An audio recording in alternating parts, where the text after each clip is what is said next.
Hello everyone, it's Carla. Welcome and Merry Christmas. This is part 2 of the video that I am showing you here in the corner right now for the gorgeous gift boxes for these amazing little resin bells that I did probably 2 weeks ago, and I got so busy doing, it was the week before finals and just lots of stuff going on, so we are now getting to it.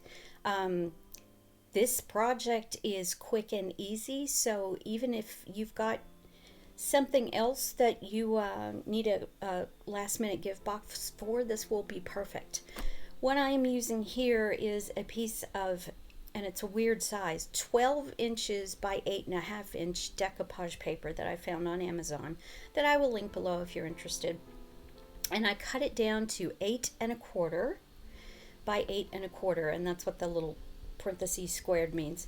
I give you the score lines there. It's going to make a perfectly square box. This is my We Are Memory Keepers envelope maker punch board that I just can't do without because I make a lot of cards. And so I went through a lot of trial and error to try to figure out exactly what would give me the right dimensions for these resin bells. I used the Redesign with Prima silver bells mold, and that's why I got these specific dimensions for these boxes.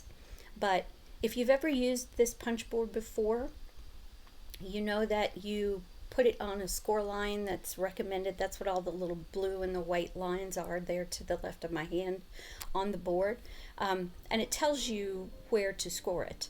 For these boxes, we have to do 2 scores per side instead of the usual 1, and that's what I'm doing right here. If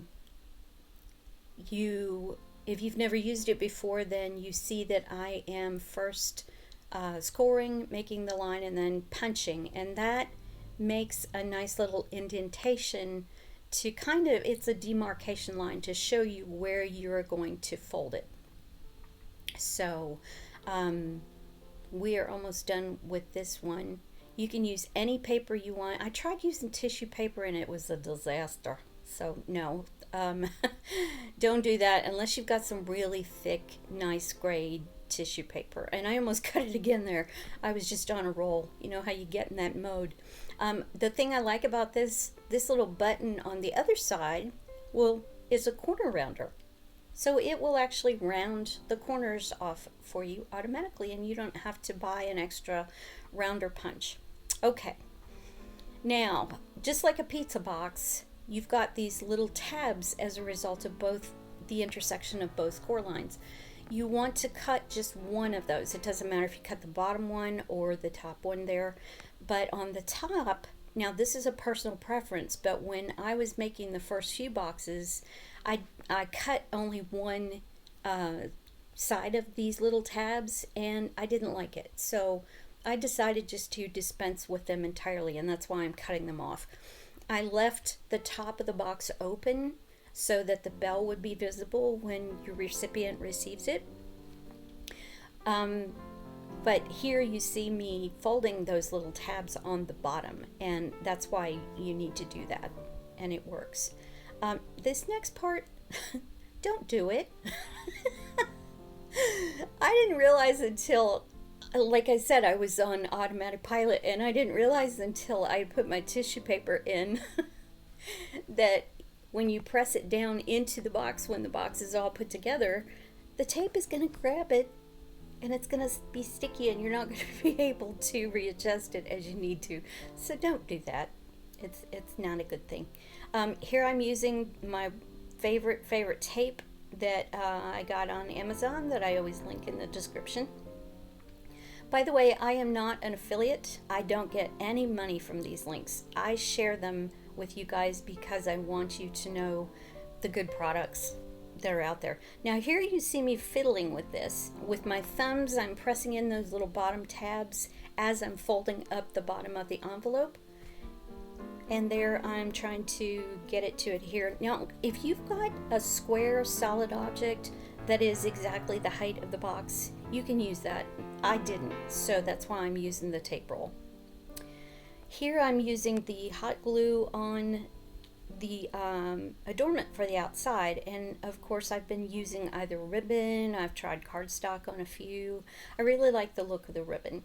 Now if you do use the hot glue, then you have to work quickly. The first time through, and I cut that part of the video because it was just nonsense. The first time through, I laid all of the glue beads down and then tried to put the ribbon on, and of course by that time it was dry. It had already cured, so I didn't want you to see that. It was useless.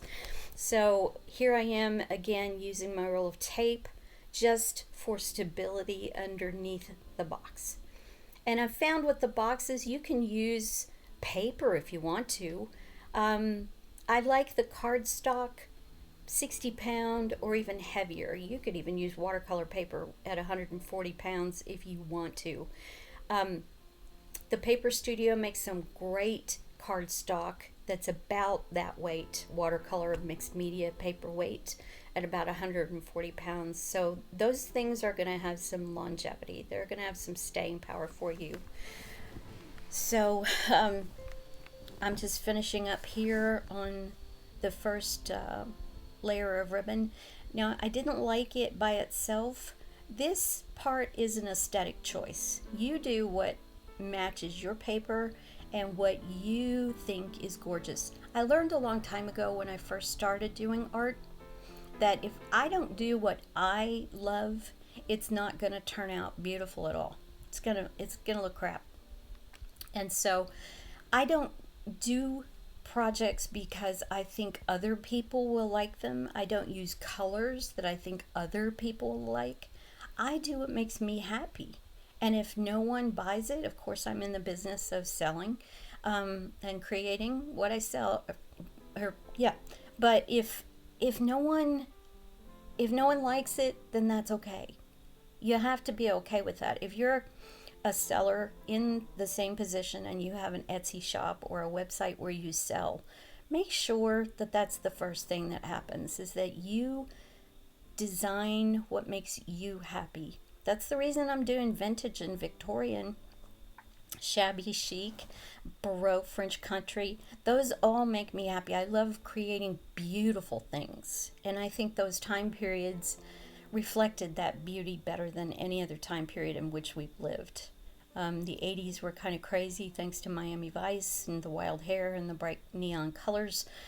That's a style. Some people that makes happy. I love the roses and the frou-frou. I'm just that kind of person. So I found these beautiful paper roses I've mentioned before at Hobby Lobby with just a tiny bit of glitter. And I wanted to use a green one, but it didn't really match, so I chose an ivory and a light pink one. Just gluing them down again with my hot glue. Making sure that I've got that stability underneath. Yeah, a lot of this is self-explanatory, so. Now the next part, you get to add the fun part with the tissue paper. I always try to make sure I have at least two pieces that coordinate with the box that I've done. Here I lay it down landscape, and then I am kind of folding it on an angle. Now, no one's going to see the bottom of that part because you shove it into the box, and it kind of makes a little pocket in the bottom to nestle the bell. Now, it was right here that I realized my earlier mistake of putting that glue strip on the wrong place, but it's all good. So there is the box finished. I leave the top open. If your ornaments are smaller, you can fold it down. I mean, at least that way they have a special keepsake box for a beautiful keepsake ornament. And so here are the finished boxes and the finished photos. I meant to take one of them both together, but I forgot.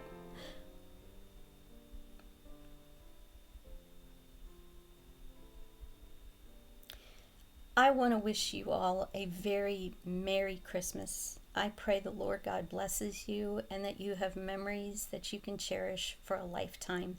Thank you so much for watching. See you next year.